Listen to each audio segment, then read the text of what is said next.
अजीज दोस्तों, अस्सलाम वालेकुम, नमस्ते, सत श्री अकाल, जय जिनेंद्र, गुड आफ्टरनून। अजीज दोस्तों, हम जो भी भारत का दर्द रखते हैं दिल में, उनके लिए कुछ चीजें परेशान कुन भी हैं, कुछ अच्छी भी चीजें जा रही हैं। इंटरनेशनली भारत के खिलाफ एक भरपूर प्रोपेगेंडा चल रहा है।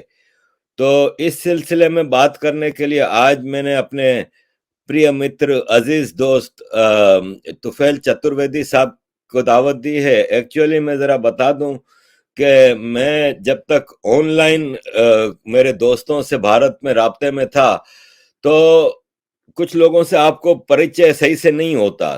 तो मेरे जहन में ये था कि तुफैल साहब, चूंकि नाम तुफैल है तो वो एक मुसलमान है। लेकिन जब मैं जयपुर आया और संजय दीक्षित भाई के प्रोग्राम में था, तो उन्होंने मुझसे सवाल किया कि भारत के अच्छे मुसलमान कौन से आपको मिले अब तक। तो मैंने कहा तुफैल भाई। तो वो हंसने लगे, वो कहते हैं अरे भाई, उनका नाम तो पढ़ो ना, तुफैल तो उनका तखल्लुस है। खैर, तुफैल भाई के साथ उनके घर पे मुलाकात हुई, और किसी के घर पे जाके आपको अंदाजा होता है कि उनकी तबीयत, उनकी पर्सनालिटी, उनका लाइफ स्टाइल कितना साफ सुथरा, कितना पुरवकार और कितना अच्छा होता है। बड़े, मतलब मुझे as a person deep inside वो बहुत ही एक साफ सुथरे, साफ गो और मोहब्बत करने वाले इंसान मिले। और बड़ी मोहब्बत के साथ उन्होंने हमारे साथ वहाँ पे सलूक किया। और जहाँ भी मैं इंडिया गया तो उन्होंने पर्सनली एज ए बड़े भाई फोन करके खैरियत पूछी, हालात पूछे और हर तरह से सहायता की। तो मैं प्रोग्राम में वेलकम करता हूं तुफैल भाई। नमस्कार and welcome to the show. प्रणाम प्रणाम प्रणाम। इतने आदाब और अलकाब अगर आप लगाएंगे तो फिर ये मुबालगा आराई हो जाएगी, सच नहीं रहेगा। मैं बहुत मामूली आदमी हूँ, बस बिल्कुल आपने कबूल कर लिया दोस्त के नाते, भाई के नाते, ये बड़ी बात है। इससे मेरी जो इज्जत बढ़ती है। इसके अलावा कुछ भी नहीं है खास, बिल्कुल मामूली आदमी हूँ। नहीं, बिल्कुल मुबालगा आ रहा ही नहीं है, ये मेरा पर्सनल एक्सपीरियंस है। आपके घर पे एक जो शाम बीती थी जिसमें सारे आपने अमायदी ने शहर को बुलाया था, it was a wonderful experience. आपके यहाँ के खाने, और इतने सारे खाने थे कि सारे खाए नहीं जा रहे थे। और बड़ा अच्छा, मतलब एक एक्सपीरियंस रहा। वर्चुअली आप लोगों से राब्ते में रहते हैं, पर्सनली मिलके परसेप्शन चेंज हो जाता है। तो फिर भाई, आते हैं आज के चर्चा की तरफ। सबसे पहले तो हमने सुना है कि मैं अच्छी दिल्ली, अब तो गर्मी की भरमार है, दिल्ली में लोगों की चीखें निकल गई हैं। क्या हालात हैं? गर्मी है सब, मगर ये हिंदुस्तान की खूबी है कि यहाँ दुनिया में तो 3 मौसम होते हैं, यहाँ 6 ऋतुएं हैं। तो उसकी जो पीक है वो गर्मी है, यहाँ मिल रही है। बाकी भी बहुत खूबसूरत मौसम आते हैं। तो ये हिंदुस्तान है, यहाँ बहुत बड़ा मुल्क है, उसके नतीजे हैं। भाई, मैं तो पहला दिन था मेरा दिल्ली में, आज से 2 महीने पहले तकरीबन। तो मुझे रात को सर्दी लग रही थी, तो मैंने हीटर मंगवाया था, तो हीटर लगवाया था मैंने। जी जी जी। तो फिर भाई, आजकल वैसे एक और भी गर्मी चल रही है भारत में पूरे। एक डिवाइड कम्युनल पैदा करने की बड़ी जोरदार कोशिश की जा रही है। मैं तो वहां पे पर्सनली इतने जगहों पे गया, मुझे कहीं वो डिवाइड ग्राउंड पे तो नजर नहीं आई।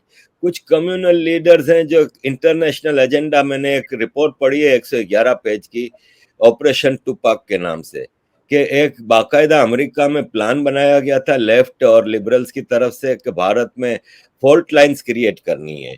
और उसके लिए फार्मर्स प्रोटेस्ट में टूल किट आई। उसमें आपने देखा कि अमेरिकन हाउसेज में बार बार भारत के एक्सट्रीमिज्म, हिंदू एक्सट्रीमिज्म की तरफ बात की गई।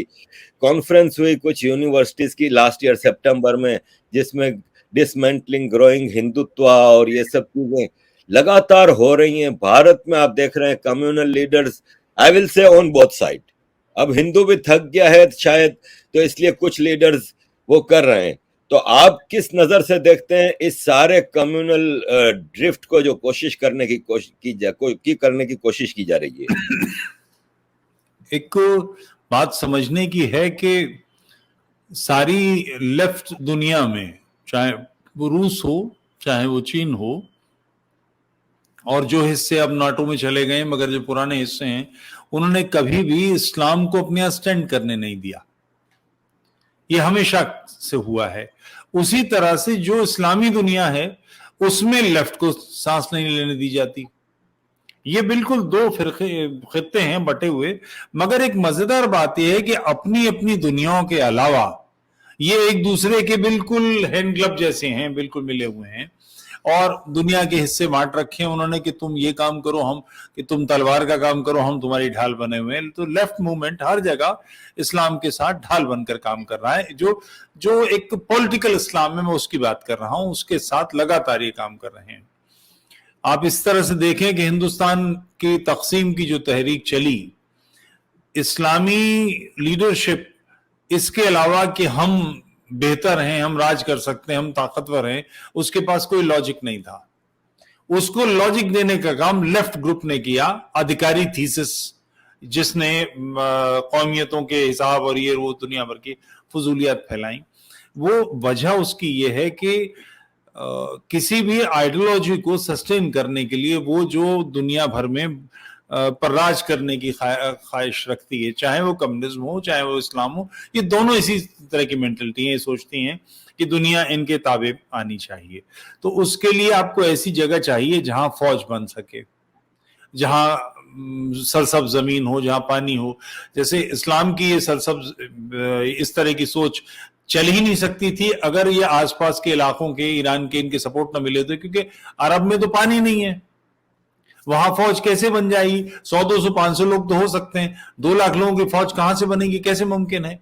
तो वो करने के लिए वही हाल इनका लेफ्टिस्ट लोगों का है। तो हिंदुस्तान एक ऐसा खित्ता है जहां 6 ऋतुएं, जो आपने भी बात कही थी, जहां अगर पैर जम गए तो ये फैलाव आ जाएगा। अब मुश्किल ये है कि इतने बड़े एक शख्स के साथ आप कैसे ताल ठोकेंगे? तो उसके ये तय किया गया कि इसके टुकड़े किए जाएं। जैसे जियाउल हक ने ये रखा कि 1000 जख्म दिए जाएं तो भारी भरकम जो बदन है वो भी रह जाएगा, खून बहने से उसकी मौत हो जाएगी।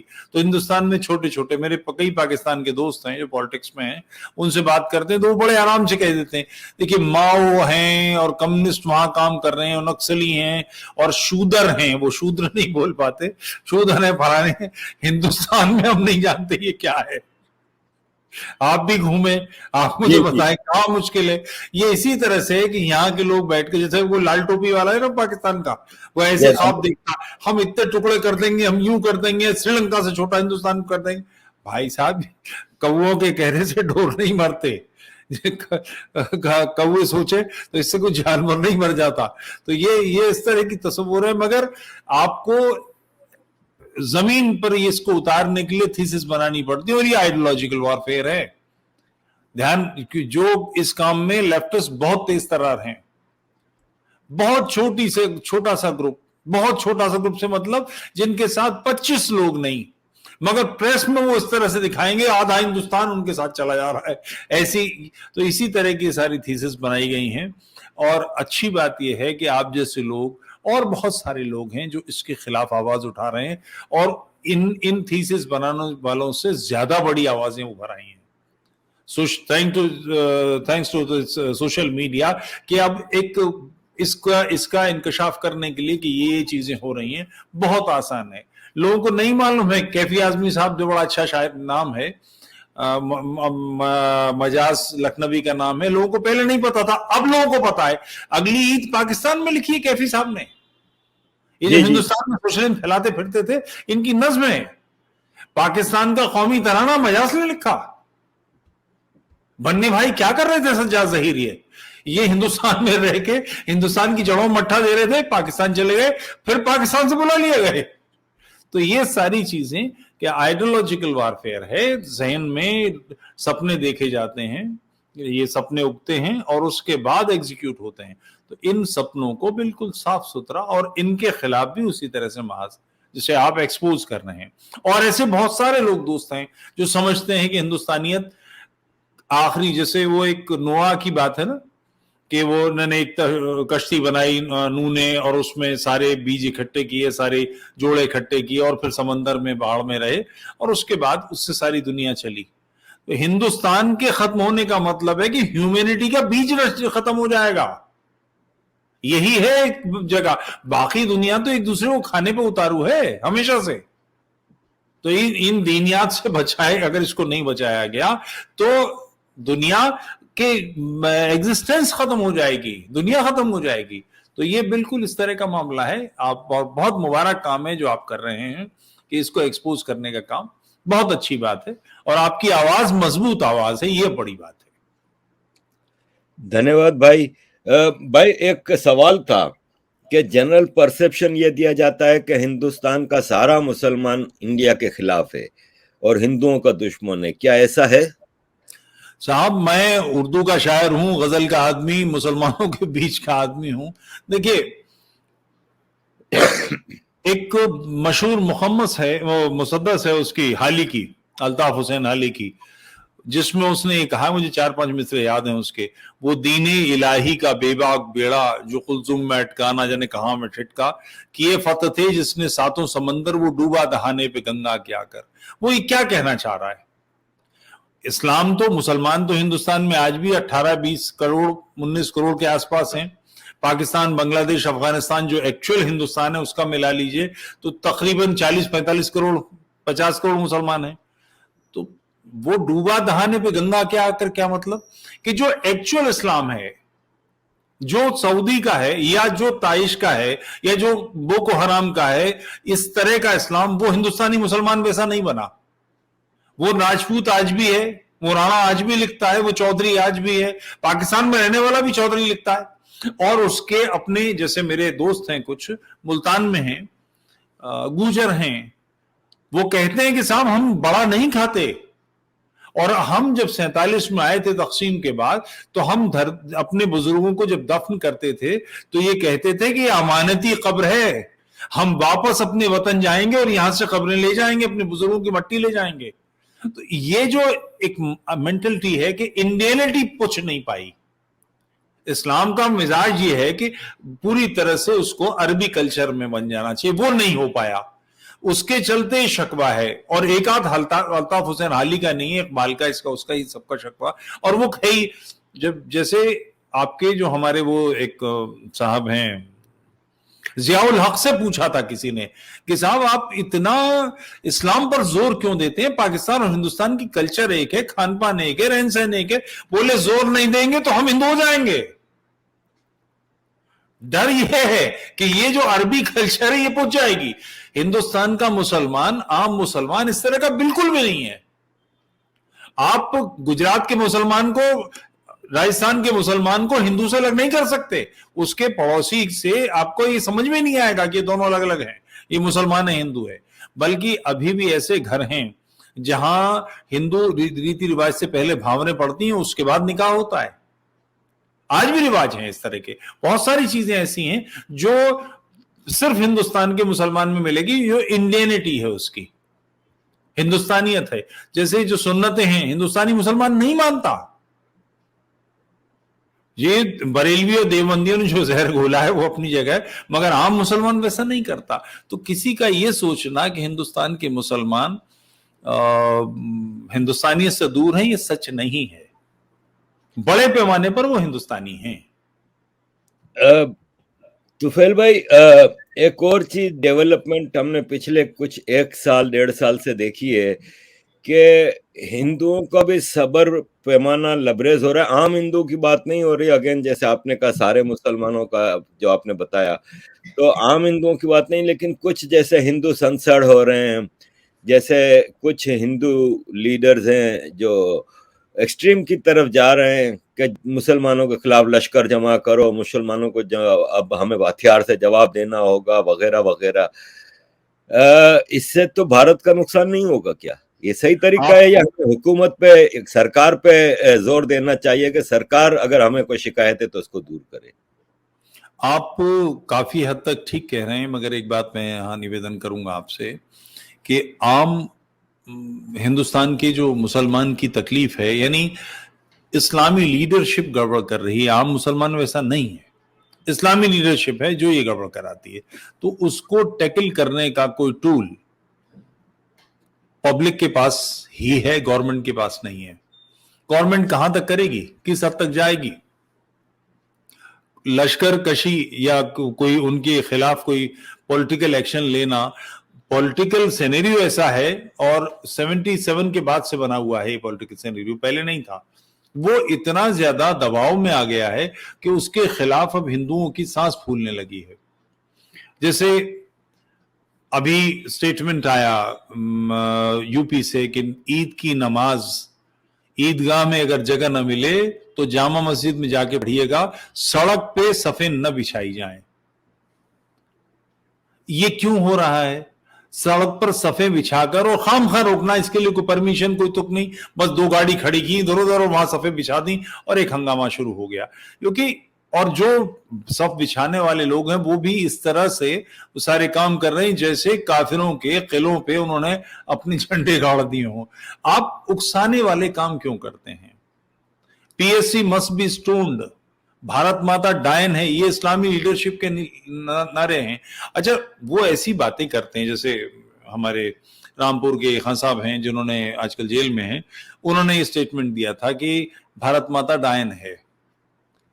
इस बात को कहने से ना तो भारत माता डायन होती है, मगर उसके पीछे जो ताली बजाने वाले लोग हैं, उकसाने वाले लोग हैं, वो ये नहीं समझ पाते कि वो 400 हाथ ताली जो बजा रहे हैं उसके जवाब में 40,000 हाथ इकट्ठे होंगे। ये अननेसेसरी प्रोवोक करने के काम नहीं होने चाहिए, और कांग्रेस ने इसको बहुत ज्यादा फरोग दिया, अब धीरे धीरे कम हो रहा है। और जैसे दिल्ली में जहांगीरपुरी में हुआ कि मस्जिद के जो बाहर के एनक्रोचमेंट थे वो तोड़े, तो उन्होंने सिर्फ मस्जिद के एनक्रोचमेंट नहीं तोड़े, उस गली के पूरे एनक्रोचमेंट तोड़े, उसमें मंदिर भी आया है, मगर उसको पोर्ट्रे ऐसा किया जाता है कि मुसलमानों के खिलाफ।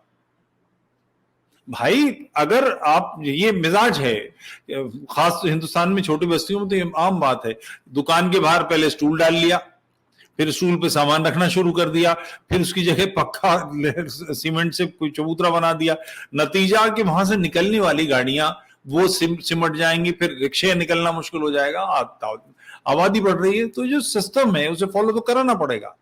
तो योगी जी ने कुछ भी ऐसा नहीं किया जो मुसलमानों के खिलाफ किया। एक सिरे से सीधी बात, हुन्ना जो भी था, आखिर वो जो पंडित था हुन्ना, उसको पूरे चटका दिया ना, तो ऐसा नहीं है कि वो किसी मुसलमान के खिलाफ है, सीधी बात कि ये बदअमनी नहीं बर्दाश्त की जाएगी। अब इसको हिंदू मुस्लिम बनाने का क्या सेंस है? मगर इस्लामी लीडरशिप जो चाहती है, जिसकी वजह से अगर ये बातें वो हैदराबाद वाले साहब ना करें तो उनकी सीट ना निकले, इसी बूते, और वो इस बात को नहीं समझते कि उनके इस जहर फैलाने से उनकी हैदराबाद की सीट तो पक्की होती है, मगर बकिया वो गांव जिसमें 4 मुसलमान हैं उसके खिलाफ आवाज उठने लगती है। लीडरशिप इस्लामी इस बात को नहीं समझती, समझना चाहिए उसे। अब तुफैल भाई, आपने अभी मिसाल दी यूपी की, कि यूपी में अभी जो नमाज की, ईद की नमाज के लिए, तो यूपी एक मॉडल जगह है जहां पे योगी जी ने ये सारे इश्यूज को बड़ा अच्छे तरीके से पीसफुली टैकल किया। जैसे आजकल आप पूरे भारत में लाउड स्पीकर पे एक चर्चा शुरू हो गई है, कुछ लोग हनुमान चालीसा बजाने के लिए चल रहे हैं मस्जिदों के सामने, लेकिन योगी जी ने हजारों लाउड स्पीकर हटवा दिए पीसफुली, और सब जगहों से, again it is not against Muslim, हर जगह से हटाए जो इलीगल थे। इसके अलावा लव जिहाद पे, तो जब मैं एग्जैक्ट आपको जानकारी दूं, 21,963 लाउड स्पीकर उतारे गए हैं, 42,000 से ज्यादा की आवाज बैलेंस कर दी गई है। आवाज अपने प्रेमाइसेस में आनी चाहिए। हमारे तारिक फतेह साहब बता रहे थे, मुझे जाती तौर पे बता रहे थे कि वो भोपाल में थे और सुबह बोले हंगामा हो गया, मैं सो नहीं पाया, मैं उठ के पास की मस्जिद में गया तो 3 लोग थे। मैं 3 लोगों के लिए तुमने ऐसा उधम मचा रखा? बोले ऐसी हरकत अगर लाहौर में हो और हिंदू मंदिरों में नगाड़े बजाने लगे हैं, ढोल बजाने लगे, आरती करने लगे, तो बोले बलवा हो जाएगा। हिंदुओं में सब है, वो इन चीजों को बर्दाश्त करते हैं, मगर अब इन चीजों की एक हद होती है। और बड़े पैमाने पर क्या हुआ है, आपको ध्यान होगा कि आईएसआईएस वालों ने जब अपनी वहां इराक में और यमन में ऐसे इलाके में गड़बड़ियां की, तो वहां उन लोगों को कत्ल किया, गले काटे कटर से, उनके वीडियो बना बना के एक चाकू से मार रहे हैं या जिंदा जला रहे हैं, पेट्रोल छिड़क के बच्चों को एक उसमें बंद करके पिंजड़े में जला रहे हैं, या चेनों में लड़कियों को डाल के, यज़दी लड़कियों को नीलाम कर रहे हैं। और ये वीडियो किसी बाहर के आदमी ने नहीं बनाई, ना आप वहां थे ना मैं वहां था, वो खुद थे, और बनाकर उन्होंने इस्लाम का गलबा, इस्लाम की धमक, इस्लाम की धौंस झपट दिखाने के लिए सब किया।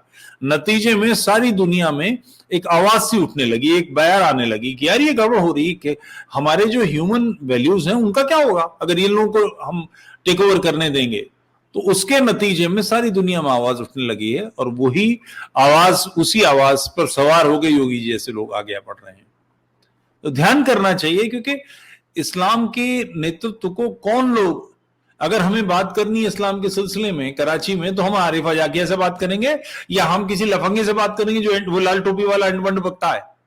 तो ये भी इस बात का भी ध्यान करना चाहिए कि है भी ये कि जो नॉन मुस्लिम लीडरशिप है वो हमेशा गलत लोगों का इंतखाब करती है इस्लाम के सिलसिले में, कि अगर कुछ बात करनी हो तो हमेशा जो कड़वे लोग हैं, जहरीले लोग हैं, उनको पकड़ती है, विच इज बेसिकली रॉन्ग। अगर आप लीडरशिप नहीं बदलेंगे तो ये तो फिर हमेशा से यही चलता रहेगा, बदलेगा कैसे? तो फिर भाई एक भारत में नए पॉलिटिकल लीडर का इजाफा हुआ है पिछले 10-12 साल पहले। अन्ना हजारे जी की आंदोलन की कश्ती पे सवार एक आदमी ने उसका भरपूर फायदा उठाया और वो दिल्ली के संगासन पे काबिज हो गए, और फ्रीबीज और पता नहीं किस तरह करके वो दूसरा टर्म उनका जारी है। इसके अलावा उन्होंने अब पंजाब में लैंडस्लाइड विक्ट्री हासिल की, और अब पंजाब के हालात बिगड़ते जा रहे हैं। अभी हमने पटियाला में जो देखा, आप इस पे क्या कहेंगे? खास तौर पे मैं पटियाला के हवाले से पूछूंगा आपसे। आप जो पटियाला के सिलसिले में बात कर रहे हैं, बहुत बहुत बुरी और वाहियात चीज है। पॉलिटिकल लीडरशिप अपनी चीजों को स्टेब्लिश करने के लिए, अपनी सकत बढ़ाने के लिए, अपनी मुट्ठी में लोगों को करने के लिए, क्योंकि यकजहती की सब इकट्ठे हो जाएं, सब अच्छे ढंग से आगे बढ़ें, ये करना तो बड़ा मुश्किल है। किसी के खिलाफ गाली, क्या अच्छा शेर है जफर गोरखपुरी का, कितनी आसानी से मशहूर किया है खुद को, कितनी आसानी से मशहूर किया है खुद को मैंने अपने से बड़े शख्स को गाली देकर। वाह, ये कितना आसान काम है, ढेला मार दिया, उसके बारे में बदतमीजी की। आम सिख वहां का ऐसा नहीं है, आम हिंदू ऐसा नहीं है, मगर ये सब इसलिए किया जा रहा है कि इन सारी चीजों से, जैसे कश्मीर में है, श्रीनगर में पाकिस्तान का झंडा कुछ लड़कों ने हिलाया। मैं कई बार लोगों से पूछता हूं कि तुम ये क्यों करते हो, प्रेस को, क्योंकि पाकिस्तान का झंडा दिखाने से श्रीनगर पाकिस्तान में नहीं चला जाता, कोई सिस्टम नहीं बदलता, हिंदुस्तान में रहता है। वो झंडा दिखा क्यों रहा है कि आप कवर कर रहे हैं, टीवी वाले आप इसे कवर करना बंद कर दिए, पूछना ही बंद कर देंगे लोग। ये किया ही इसीलिए जा रहा है कि आप इनकी बेहूदगियों को हाईलाइट करें। इनकी बेहूदगियों को हाईलाइट करना बंद कर दीजिए, बिल्कुल पट हो जाएंगे। इस किस्म की बातें पहले भी हुई हैं, जब पहले ये, इसके पीछे पाकिस्तान है, उसका फंड है और वो सारी चीजें करता है। मजेदार बात यह कि सिखों को इस समझ में आता है, आखिर अगर इतनी इस्लाम में और सिखी में कि वो एक ओंकार मानते हैं, तो क्या वजह है कि अफगानिस्तान से बीड़ साहब को लेकर, प्रकाश को लेकर और आखिरी जत्थे को निकल के आना पड़ा? वजह क्या है? गुरु नानक देव की जो गुरुद्वारा है, उसके ग्रंथी की 14 साल की बेटी उठा ली गई, और वहां जिस शख्स ने उठाई उसके छोटा भाई कह रहा है कि एक एक को काफिर को खत्म कर देंगे लीडरशिप। ये क्या है? तो आप किसके साथ कर रहे हैं, किसकी बात कर रहे हैं, क्यों कर रहे हैं, ये खुद समझना चाहिए। ये मिजाजन एक मगर उसके पीछे फंड्स हैं।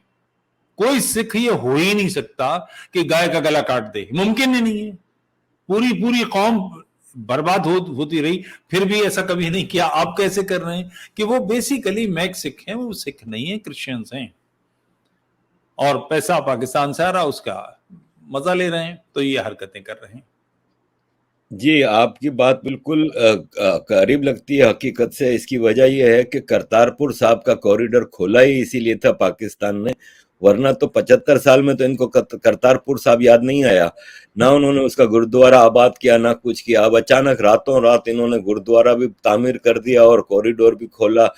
तो ये एक बड़ा तुर्क का पत्ता था जो पाकिस्तान ने फेंका। उसका ये नहीं है कि अगर यहाँ से 1000 सिख जाते हैं तो वो 1000 पाकिस्तान के ट्रैप में आ जाते हैं, लेकिन उसमें अगर 2 भी आ जाते हैं तो 2 आर इनफ टू क्रिएट फसाद इन बैक होम। आपने अभी श्रीनगर का जिक्र किया तो मुझे एक सवाल जहन में आता है कि पाकिस्तान ने भारत के एक हिस्से पे कब्जा किया हुआ है पिछले कोई 75 साल से, जिसको कि हम पीओके के नाम से जानते हैं, जिसको गिलगित बल्तिस्तान के नाम से जानते हैं। अब जो हालात नजर आते हैं, एक तरफ हम देखते हैं कि भारत के आर्मी के जनरल्स बार बार ये बयान दे रहे हैं कि अब पीओके आने वाला है, पीओके आने वाला है हमारे पास, और पाकिस्तान के अंदरूनी हालात ये हैं कि वहां पे बलूचिस्तान में भरपूर जंग चल रही है। केपीके में तालिबान के साथ एक भरपूर जंग शुरू हो गई है। पाकिस्तान के एयरफोर्स के जेट्स ने बमबारी की है अफगानिस्तान के अंदर जाके, और तालिबान ने रिटेलिएशन का वादा किया है। सिंध में आज़ादी की मूवमेंट चल रही है। पीओके गिलगित बल्तिस्तान में रोज प्रोटेस्ट हो रहे हैं, पब्लिक परेशान हो गई है। आप समझते हैं कि मुनासिब वक्त करीब है भारत का अपने उन इलाकों को वापस लेने का? निश्चित रूप से पक्के तौर पर। और एक बात समझनी चाहिए, जो दीन के, देखिए दुनिया में 57 इस्लामी मुल्क हैं। सऊदी अरब में, कतर में तो एक ही जबान बोली जाती है, एक ही कल्चर है, एक ही खान पान है, एक क्यों नहीं हो जाते? तो दीन पक्का मसाला नहीं है लोगों को जोड़ने के लिए, कौमियत होती है इसकी जगह, और कौमियत में दूसरी कौमियत के लिए जगह देनी पड़ती है। पंजाब की, और वो भी खास 5-7 जिलों की पब्लिक ने बाकी सबको गुलाम सा बना रखा है। कब तक चलेगी? 25 बरस नहीं लगे बांग्लादेश को बनने में। उसका सबब यह है कि आप अपने लोगों के साथ में जुल्म नहीं कर सकते। आखिर चुनाव जीत गया, अवामी लीग जीत गई, तो प्राइम मिनिस्टर वो बनेगा। अब इस पर सुबकी हो रही कि नहीं, ये नहीं होने देंगे, तो आप जुल्म करेंगे तो उसका आह तो निकलती है, इसका असर तो होता है। बल्टिस्तान के लोग, बल्ती लोग क्यों पाकिस्तान के खिलाफ हैं? आप अपने लोगों के साथ कैसे जुल्म कर सकते हैं? और हर बात के जवाब में इस्लामी गोली, वो जवाब कब तक ये होगा? तो ये हिंदुस्तान को वापस तो लेना ही पड़ेगा, पाकिस्तान के टुकड़े तो करने ही पड़ेंगे, इसका कोई और सब्सिट्यूट नहीं है। अगर इस खित्ते में चैन चाहिए तो इस ऐसी सोच वाले लोगों को, बिल्कुल वो लाल टोपी जैसी बकवास करता है, इन लोगों की आवाज बिल्कुल कुचली नहीं जाएगी तो बात नहीं बनने वाली। हिंदुस्तान को अपने हिस्से वापस लेने पड़ेंगे, और अब उसका वक्त आ भी रहा है। मुझे लगता है कि 2-3 साल के अंदर ये होगा। तुफैल भाई, एक और मुद्दे की तरफ चलते हैं कि भारत जब गुलाम था अंग्रेजों का, इससे पहले मुसलमानों का, तो भारत की अपनी एक क्वालिटी थी कि वो सोने की चिड़िया थी, रिच था इन रिसोर्सेज, इन स्किल्स, इन हेरिटेज, इन सब चीजों में। जब भी यहाँ पे सारे के सारे इन्वेडर्स का रुख भारत की तरफ होता था कि 200 साल पहले, 250 साल पहले तो यहाँ पे पूरा यूरोप ही लड़ रहा था आपस में कब्जे के लिए, पोर्टुगीज, डच, फ्रेंच, ब्रिटिश। तो मैं ये देखता हूँ कि 47 में भी भारत के टुकड़े इसीलिए किए गए कि वो अपने पोटेंशियल की तरफ ना जा सके। फिर हम देखते हैं कि एक सरकार यहाँ पे चलती रहती है जो कि भारत को बिल्कुल पोटेंशियल को दबा के रखती है। अब एक सरकार आई है जो खुल के भारत के पोटेंशियल को एक्सपोज कर रही है दुनिया के सामने। जब हमने पैंडेमिक में देखा, वैक्सीन बना के जो कारनामा अंजाम दिया, भारत का अपना make in India strong to strong होता जा रहा है। Bharat is taking over China in international trade very rapidly. मैं नहीं कहूंगा कभी चाइना को रिप्लेस कर लिया है, लेकिन जो नजर आ रहा है उसमें कुछ ही अरसे में भारत चाइना से आगे निकल जाएगा इंटरनेशनल ट्रेड में। अभी हमने एक पॉलिटिकल और डिप्लोमेटिक चेंज देखा है भारत की पॉलिसी में, बहुत जबरदस्त। जब जयशंकर जी और राजनाथ जी अमेरिका गए थे और भारत के प्रधानमंत्री श्री नरेंद्र मोदी जी और जो बाइडेन की वर्चुअल मीटिंग हुई थी, उसके बाद जयशंकर जी से सवालात हुए पेट्रोल के तेल के हवाले से कि आप तेल रशिया से क्यों खरीदते हैं? तो उन्होंने कहा यूरोप तो हमसे ज्यादा खरीदता है, जितना हम एक दिन में खरीदते हैं वो एक महीने में, जितना हम एक महीने में खरीदते हैं वो एक दिन में खरीदते हैं। फिर उनसे कहा गया कि हमें भारत में ह्यूमन राइट सिचुएशन पे वो है खदशात हैं। तो उसने कहा होने चाहिए, बिल्कुल होने चाहिए, हमें भी आपके मुल्क में बड़े खदशात हैं। ये जो तगड़ा जवाब दिया। यूक्रेन रशिया के हवाले से भारत का स्टैंड रहा। फिर राजनाथ जी ने कहा कि हम बॉर्डर क्रॉस करते वक्त 1 मिनट नहीं सोचेंगे अगर किसी ने भारत के खिलाफ सोचा भी। और बार बार ये बयानात, मैं आपको इतना ज्यादा डिटेल में, आप खुद बाखबर आदमी है, जाहिर है इन चीजों से वाकिफ है, ये अचानक डिप्लोमेटिक और पॉलिटिकल जो चेंज आया है भारत में, क्या वजह है? देखिए, पहली बार एक सरकार ऐसी आई है जो बैसाखियों पर नहीं है, जिसको अंदाजा है कि उसके पीछे लोग हैं, और लोग इसलिए हैं कि लोगों को एहसास हुआ कि ये, मैं एक नटशेल में बात करता हूं, ये मर्द है। ये एक इमेज पॉलिटिकली अगर जाती है कि ये दमदार लोग हैं, ये जूझ लेंगे। आखिर हिंदुस्तान के सफीर ने पाकिस्तान में एक, जब सॉरी अमेरिका में, जब अमेरिका ने बातें की कश्मीर के सिलसिले में, तो उसने जवाब दिया कि हरलम के में अगर कोई ब्लैक घोषित कर दें कि साहब हम वहां से अलग हैं, तो आपको कैसा लगेगा? तो वो हिंदुस्तान आए और उनको उठा के एक तरफ कर दिया गया। आप सख्ती दिखाने के लिए अगर कोई सामने आता है तो उसके पीछे मजबूती से खड़े तो हों। अब ये स्थिति है, क्योंकि अब हम PL 480 में गेहूं नहीं मांगने वाले, बल्कि अब हमारी धमक ये है कि हमारा PM ये कह रहा है कि हम दुनिया भर को जो दिक्कत आ रही है, गेहूं नहीं मिल रहा है, चावल नहीं मिल रहा है, हम फीड करते हैं, हम देंगे। आपको सेंसस कुछ इसके उसूल बनाने पड़ेंगे, ज़ाब्ते कायदे बनाने पड़ेंगे, हम दुनिया भर को खिला सकते हैं, हमारे पास इतना है। तो अब आज हमारी ताकत बनी है और पूरा एक सिस्टम बना है, तो वो दबंगई से बिल्कुल बराबरी से बात कर सकते हैं। हम घुटनों के बल नहीं बैठे हैं कि हमारा, आप अमेरिका के प्रेसिडेंट हैं तो हमारा प्राइम मिनिस्टर आपसे दब पिचक के बात नहीं करेगा। और उसका सबब यह है कि उसके पीछे पूरी कौम खड़ी है, हिंदुस्तान खड़ा है, ये स्थिति बनी है। तो एक अच्छी बात है। और आज सारे मुल्क में, मुल्क जो आसपास के लोग हैं वो सारे हिंदुस्तान के दोस्त हैं, और लोगों को समझ में आ रहा है कि यही कर सकता है, वरना चाइना जिस तरह से अपने आप को फैला रहा है, दुनिया का जीना मुश्किल हो जाएगा। श्रीलंका का जो हाल हुआ है, पाकिस्तान का जो हाल हो रहा है, नेपाल उस रास्ते पर है, इन सबका क्या हाल हशर होगा? आप उल्टी सीधी हाथों में लोगों को नहीं फेंक सकते। तो लोगों की समझ में आ रहा है। तो फिर भाई 2 सवाल रह गए हैं, जरा प्रोग्राम लंबा हो गया, लेकिन आपके जवाब इतने क्लियर होते हैं कि मैं चाहता हूं कि दर्शकों को भी कुछ चीजें क्लियरली समझ में आए। एक ये है पहला कि मैं जब दिल्ली आया और फिर मैं गुजरात गया, गुजरात के कई शहरों में गया, राजस्थान में जयपुर जोधपुर गया, यूपी में गया, मैंने एक चीज देखी कि जब हम दिल्ली से निकलते हैं, नोएडा की तरफ जाते हैं, तो एक एहसास होता है कि यार हम एक बेहतर जगह पे आ गए हैं। जब हम मथुरा की तरफ ड्राइव कर रहे थे तो दिल्ली की हुदूद की हद तक तो हमें लग रहा था कि यार किसी बैकवर्ड जमाने के या किसी टूटे फूटे खंडरात में आ गए हैं। लेकिन फिर जब मथुरा की तरफ गए तो मुझे लगा कि मैं अमेरिका की रोडों पे, और मैं मुबालगा आराई नहीं कर रहा हूँ, आप जानते हैं कि वहां के रोड्स कितने साफ सुथरे हैं। तो क्या वजह है कि भारत के कैपिटल को इतना, मैं तो समझ रहा था कि Delhi would be one of the most developed city, तो वहां पे तो एक कंसिस्टेंसी भी है कि सेकंड सरकार कंटिन्यूसली आ रही है। मैं 2004 में आया था, उस वक्त शीला दीक्षित जी की गवर्नमेंट थी दिल्ली में, और उस वक्त मेट्रो बन रही थी। अब शीला दीक्षित जी कांग्रेस की थी, लेकिन उन्होंने काम बहुत अच्छे किए दिल्ली में, जो मैंने सुना है, और उस जमाने में मेट्रो बन रही थी और दिल्ली वॉज डेवलपिंग। तो नादिर शाह दुर्रानी आ गया क्या वापस दिल्ली में? आपका सवाल, देखिए, केजरीवाल के लिए दिल्ली लॉन्चिंग पैड है। इससे उसने दुनिया की जगह, और वो कई बार मुंह की खाई है। यूपी में इलेक्शन लड़े, खुद इलेक्शन लड़े, अपने साथियों को लड़ाया, क्या हाशर हुआ। मगर ये लॉन्चिंग पैड है। एक्चुअली हुआ क्या है कि कांग्रेस ने अपनी जमीन खो दी है। कांग्रेस का सारा वोट बैंक और इस्लाम मुसलमान वोट बैंक, ये दोनों मिलकर केजरीवाल के फेवर में आ गए, तो बीजेपी के खिलाफ सारा वोट बैंक इकट्ठा हो गया है।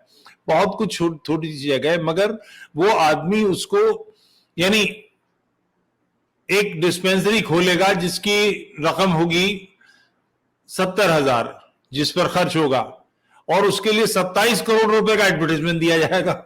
ढोल पीटा जाएगा, तो वो लॉन्चिंग पैड की तरह इस्तेमाल कर रहा है। नतीजा है कि उसका दबाव, इन सारे वो जो पैसे लोगों के लिए खर्च होने थे वो सारे के सारे पैसे उसमें जा रहे हैं। और यूपी को एक सीएम ऐसा मिल गया है जो जिसको पैसे के लिए गड़बड़ करने की जरूरत नहीं है। गद्दी अपनी पर्याप्त है, सन्यासी है, इतनी गर्मी में वो एसी में नहीं सोता, उसके बेडरूम में, उसके ऑफिस में एसी नहीं है, उसकी जरूरत ही नहीं। आम आदमी की तरह तख्त पे हाथ का तकिया लगा के सोता है। तो उसकी वजह से एक ईमानदार शख्स मिलने से, एक भले आदमी के मिलने से, एक ऐसे शख्स के कि जो पैसा नहीं, घूस नहीं खाना चाहता, और इधर एक ऐसा आदमी है जो बिल्कुल भूखा नंगा है। इन लोगों के वीडियोस रिकॉर्ड हुए हैं, इनकी हरकतें रिकॉर्ड हुई, जितना इन्होंने कहा है कि हम ये नहीं करेंगे, वो नहीं करेंगे, एक कमरे में फ्लैट में रहेंगे, गाड़ी नहीं लेंगे, कौन सा काम है जिससे झूठ नहीं बोला। अच्छा, अन्ना हजारे भी, बल्कि अन्ना हजारे नहीं, उसके लिए जिम्मेदार मैं राइटर्स ग्रुप को कहूंगा कि इसके आंदोलन में जो ताकत झोंकी वो आरएसएस बीजेपी ने झोंकी थी। अन्ना हजारे को लीडर इन्होंने बनाया और नतीजा उसका, उसने इनकी पालकी उठा के चले और वो ऊपर से बैठ के इनके सर में पीक थूकते रहे। ये हमेशा से हुआ है, कोई नई बात नहीं है। पहले भी कई बार ये सब काम किए, मगर पब्लिक को आज नहीं कल समझना होगा। नालियां बजबजा रही हैं, गंदगी से साफ नहीं हो रही हैं, सड़कों पर झाड़ू नहीं लग रही है, ट्रैफिक की प्रॉब्लम है, फ्लाईओवर जो जितने अधबनी पड़े थे वो वहीं के वहीं पड़े हैं, बिल्कुल काम नहीं हो रहा है। क्योंकि वो आदमी अब ये दिखा रहा है कि तुम गड़बड़ कर रहे हो, मैं बेहतर था, मैंने ये अच्छा काम किया, मेरा चेहरा साफ है, नहीं तुम्हारा खराब है, इस काम में लगा हुआ है। वो लॉन्चिंग पैड है उसका। और इस बात को पंजाब से, और बड़ा खतरनाक मामला हो गया है, पंजाब बॉर्डरिंग एरिया है और एक लंबे अरसे से अफीम, चरस और हेरोइन वो उसके शिकार हैं वहां लोग।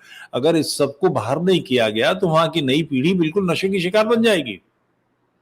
तो इससे बाहर करना है, मगर लोग ऐसे आ गए जो इस सारी चीजों को फरोग दे रहे हैं, उकसा रहे हैं। बहरहाल पब्लिक को आज नहीं कल समझ में आएगा और उसी का समझ में आना जरूरी है। तुफैल भाई, आखिरी सवाल की तरफ आते हैं कि भारत में एक, जैसे मैं पहले भी आपसे ये सवाल कर चुका हूं, लेकिन अब कुछ मैं आपके एक मैसेज लेना चाहूंगा कि भारत में फॉल्ट लाइंस क्रिएट की जा रही हैं, रिलीजियस लाइंस पे भी और एथनिसिटी के नाम पे। जैसे अब एक लैंग्वेज का मसला शुरू कर दिया है कि हिंदी नेशनल लैंग्वेज और ये और वो, और ये सब होता यह है कि छोटे छोटे इश्यूज को इस हद तक बड़ा बना दिया जाता है कि न्यूयॉर्क टाइम्स और वॉशिंगटन पोस्ट में डिस्कस हो रहे होते हैं, जबकि इराक में, लीबिया में, सीरिया में, यमन में इंसानियत मर रही है, उसके ऊपर इतनी बात नहीं होती जितनी भारत में जैसे बहुत ही बड़ा कोई कयामत आ गई है। तो ये फॉल्ट लाइंस क्रिएट होती हैं। तो मैं आपसे एक मैसेज चाहूंगा, एक भारतीय की हैसियत से, एक कंट्रीब्यूटिंग भारतीय की हैसियत से, कि आप टैक्स पेयर हैं, आप एक पॉजिटिव कंट्रीब्यूशन करते हैं इस देश के अंदर। आप आम भारत के वासियों को, जो कि हिंदू है, मुस्लिम है, सिख है, जो कि मराठी है, तमिल है, यूपीआईट है, जो भी हैं, उनकी कोई भी एथनिसिटी है, कोई भी लैंग्वेज है, कोई भी रिलीजन है, आप उनको क्या ऐसा मैसेज देंगे जिससे कि देश मजबूत हो? मैं एक जापानी बहुत मशहूर फिल्म है द लास्ट समुराई, बहुत बहुत खूबसूरत फिल्म है, देखनी चाहिए। तो उसमें जब वो समुराई मर जाता है और उसके किंग के दरबार के लोग जो हैं उसको मार देते हैं, और उसके बाद पैक्ट करने की बात आती है, गोरों के साथ में यूरोपियंस के साथ पैक्ट हो रहा है। तो वो सोल्जर, जो ब्रिटिश सोल्जर था, जिसके पास उसकी सोर्ड थी, वो लेकर आता है। तो वो कहते हैं, किंग कहते हैं कि मुझे बताइए कि वो कैसे मरे। तो वो जवाब देते हैं कि मैं आपको बताऊंगा कि वो कैसे जिए। और उसके बाद वो एकदम से टर्निंग पॉइंट आता है, वो सीधे से मना करता है कि नहीं, हमारा कोई पैक्ट नहीं होगा जापान। उसमें कुछ जुमले बड़े खूबसूरत हैं कि हमें भूलना नहीं चाहिए हम कौन हैं, हमारी जड़ें कहां से हैं, हम कहां से आए हैं। संसार में सभ्यता का मूल केंद्र है, ये पालना है, क्रेडल है उसका, जिसमें कल्चर पली है। उस कल्चर को अगर ये क्रेडल टूट गया तो दुनिया में सभ्यता, शिष्टता, कहीं तहजीब, अखलाक कुछ नहीं बचेगा। अमेरिका आज जो इतना फर्माबरदार बनता है और सारा डेमोक्रेसी की बात करता है, इसने अपने लोगों का क्या हशर किया है, कितनी बुरी तरह मारे हैं। ऑस्ट्रेलिया का क्या हाल हुआ है, ये जो यूरोप शांति की बात करता है, इन्होंने पेगन्स को किस बुरी तरह कत्ल किया है। जो आईसिस आज कर रहा है, इससे कई गुना ज्यादा वो लोग काम करते रहे हैं। सारी दुनिया में दूसरे का की जान लेकर अपनी मुस्कुराहट लाना एक कल्चर का हिस्सा रहा है। हिंदुस्तान है कि जो दूसरे के आंसू बर्दाश्त नहीं कर सकता, उसके आंसू पोंछता है। हमारी जड़ें ये हैं, और इस वैल्यू की रक्षा करने के लिए अगर खट खींचनी पड़े तो कोई दिक्कत नहीं है। शांति की रक्षा के लिए शस्त्रबद्ध होना, ताकतवर होना, मजबूत होना बहुत जरूरी है। अपनी हिंदुस्तानियत के नाते जो काम हम बेहतर कर सकें, जिससे हिंदुस्तानियत मजबूत हो, हमारी तहजीब मजबूत हो, हमारी कल्चर का ताना बाना जो बिखेरने की कोशिश की जा रही है वो मजबूत हो, वो सारे काम हमको करने चाहिए। धन्यवाद तुफैल जी, आपने जो खूबसूरत मैसेज दिया है वो अगर समझ में आ जाए जिसकी, तो वो कभी ऐसी चीजों की तरफ ध्यान नहीं देगा कि after all country is above ethnicity, religion, language, culture, everything. Country है तो हम हैं। Thank you very much Tufail भाई, आपने इतना टाइम दिया, और धन्यवाद अगेन। आपको हम जरूर जहमत देंगे। आपके दर्शकों को मेरा प्रणाम। Thank you sir. अजीज दोस्तों, आपने इतनी खूबसूरत बातें सुनी तुफैल भाई की, और हमने एक खूबसूरत मैसेज हासिल किया जो कि जापानीज फिल्म के हवाले रेफरेंस से उन्होंने बात की। समझने की जरूरत है, देश है तो सब कुछ है, ये मैं आपको बता दूं, वरना क्या हाल होता है। ये तुफैल भाई ने बताया कि आज श्रीलंका का क्या हाल है, आज पाकिस्तान का क्या हाल है, आज अफगानिस्तान का क्या हाल है। ये सब अखंड भारत के हिस्से थे, ये इसी धरती के हिस्से थे।